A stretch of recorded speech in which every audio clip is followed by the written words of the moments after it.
নিশ্চয় আপোনালোকক স্বাগতম জনাইছো। এটা বিশেষ খবৰ এই মুহূৰ্তত লৈ অহাৰ চেষ্টা কৰিছো।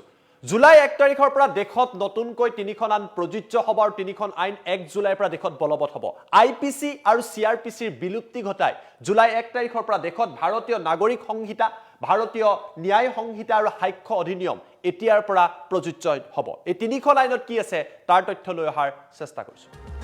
টাইমত বিগ ব্ৰেকিং জনাইছো, ডাঙৰ খবৰ কিয়নো দেশত আহি গ'ল নতুন আইন। ইতিমধ্যে লোকসভা ৰাজ্যসভাত এই বিল গৃহীত হোৱাৰ পাছত ৰাষ্ট্ৰপতিয়ে মোহৰ মাৰিছিল আৰু 1 জুলাইৰ পৰা দেশত এই 3খন নতুন আইন বলবৎ হ'ব।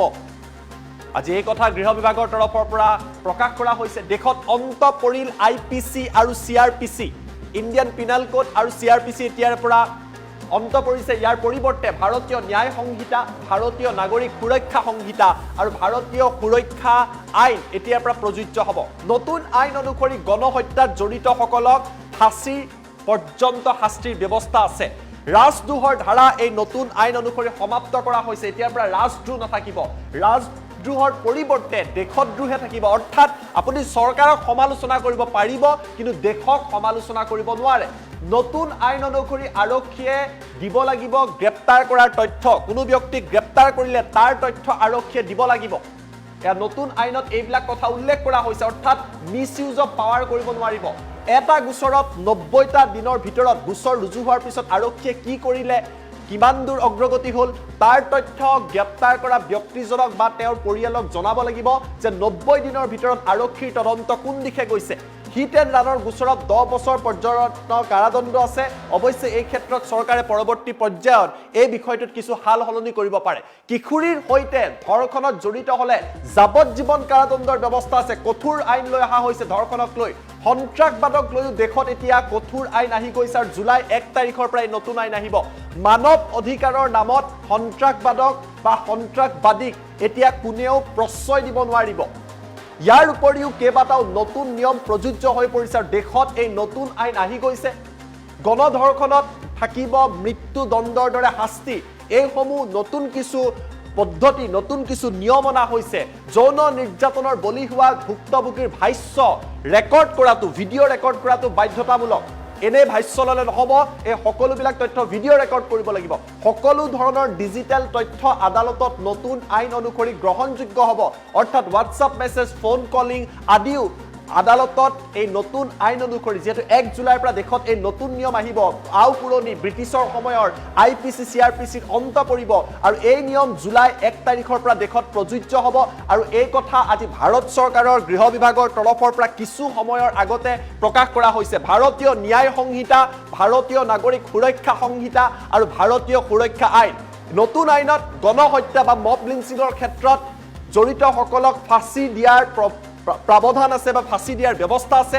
ৰাজদ্ৰোহ সম্পূৰ্ণৰূপে এই আইন অনুসৰি বিলুপ্ত কৰা হৈছে। এতিয়াৰ পৰা ৰাজদ্ৰোহ নাথাকিব, ৰাজদ্ৰোহৰ পৰিৱৰ্তে দেশদ্ৰোহ থাকিব। অৰ্থাৎ চৰকাৰক আপুনি সমালোচনা কৰিব পাৰিব কিন্তু ভাৰত বা দেশক সমালোচনা কৰিব নোৱাৰিব, দেশ বিৰোধী কাৰ্যকলাপ কৰিব নোৱাৰিব। নতুন আইন অনুসৰি আৰক্ষীকো জবাবদিহি কৰা হৈছে।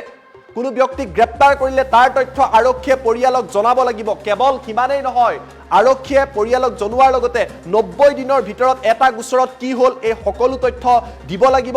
জুলাই 1 তাৰিখৰ পৰা দেশত এই নতুন আইন প্ৰযোজ্য হ'ব। ব্যক্তিজনৰ পৰিয়ালক জনাব লাগিব 90 দিনৰ ভিতৰত এটা গোচৰত কি হৈছে তাৰ তথ্য জনাব লাগিব। হিট এণ্ড ৰানৰ ক্ষেত্ৰত 10 বছৰ পৰ্যন্ত এই নতুন আইন অনুসৰি কাৰাদণ্ডৰ ব্যৱস্থা আছে। অৱশ্যে চৰকাৰে এই ক্ষেত্ৰত কিছু সাল সলনি কৰিব পাৰে।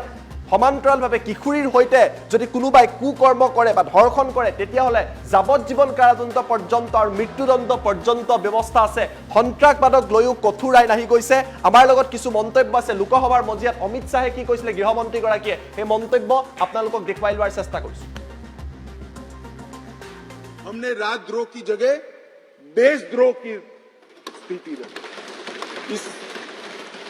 अब ये देश आजाद हो चुका है, लोकतांत्रिक देश है। शासन की टीका तो कोई भी कर सकता है, किसी को भी करने का अधिकार है। इसके लिए इस देश में अब किसी को जेल में नहीं जाना पड़ेगा, चाहे हमारा शासन। मैं फर्क समझाता रहा हूं, जो बड़े कटाक्षमय तरीके से ओवैसी साहब हंस रहे इसलिए, मगर इस देश के खिलाफ कोई बोल नहीं सकता, इस देश के हितों को कोई नुकसान कर नहीं सकता। इस देश के झंडे, इस देश की सीमाएं इस देश के संसाधनों के साथ अगर कोई खिलवाड़ करेगा तो निश्चित रूप से उसको जेल में जाए और जेल में जाना चाहिए। मानिए, ये हमारी सरकार का ट्रस्ट है। इस देश की सुरक्षा किसी भी की सुरक्षा से सबसे ऊपर होनी चाहिए, सुप्रीम होनी चाहिए, सबसे पहले राष्ट्रपति। एक नया चैप्टर महिला और बच्चे के प्रति अपराध हमने ऐड किया है। इस विधेयक में 18 वर्ष से कम उम्र की महिला के बलात्कार से संबंधित प्रोविजन में हम बदलाव कर रहे हैं। मौजूदा बलात्कार का प्रोविजन रीनंबरिंग तो हुआ है तथा नाबालिग महिलाओं के सामूहिक बलात्कार को पॉक्सो के साथ सुसंगत बना देता है, क्योंकि कुछ प्रोविजन ऐसे थे जो पॉक्सो में ज्यादा हार्ड थे, जिनको फेवर करनी थी वहां पुलिस स्टेशन में पॉक्सो अप्लाई नहीं किया जा सकता है। अब पॉक्सो अप्लाई करे न करे, बलात्कार करने मात्र से पॉक्सो की सभी धाराएं ये न्याय संहिता के माध्यम से लागू हो जाएगी और उनको पुलिस द्वारा दंडित कार्यवाही सीआरपीसी में कोई समय निर्धारित नहीं। आप एक कंप्लेन देते हो, इसका संज्ञान वो 10 साल के बाद भी ले सकते हैं। अब 3 दिनों के अंदर ही एफआईआर दर्ज करनी होगी अगर प्राथमिक जांच होगी, इसको कंपलसरी कर दे। और 3 से 7 साल की सजा के मामले में 14 दिनों के अंदर प्रारंभिक जांच, आरोप सही है या गलत है, इसका प्रारंभिक जांच देकर एफआईआर करनी पड़ेगी। तो ज्यादा से ज्यादा आप 14 दिन तक प्रारंभिक जांच कर सकते हो और छोटी सजा है तो 3 दिन के अंदर ही एफआईआर रजिस्टर करनी पड़ेगी। सबसे पहली न्याय में समय की कटौती यहां होगी। 24 घंटे में तलाशी रिपोर्ट के बाद 24 घंटे में उसको न्यायालय के सामने रख दिया जाएगा, आप उस पर बैठ नहीं सकते हो। प्रत्येक जिले में और प्रत्येक थाने में एक पुलिस अधिकारी को हमने पदनामित किया है। जो कोई भी आएगा तो गिरफ्तारी में जो लोग हैं इसकी सूची उसको बतानी पड़ेगी। तो मेरा रिलेटिव अगर कोई थाने में गिरफ्तार है तो पुलिस में मुझे इन्फॉर्म करना पड़ेगा।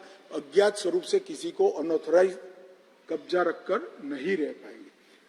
पुलिस अधिकारी ने 90 दिन के भीतर विक्टिम को जांच की प्रोग्रेस पत्र से या तो डिजिटल माध्यम से देना होगा। ये तीनों बिल कानून बनने के बाद आज से 100 साल तक, कम से कम 100 साल तक जितने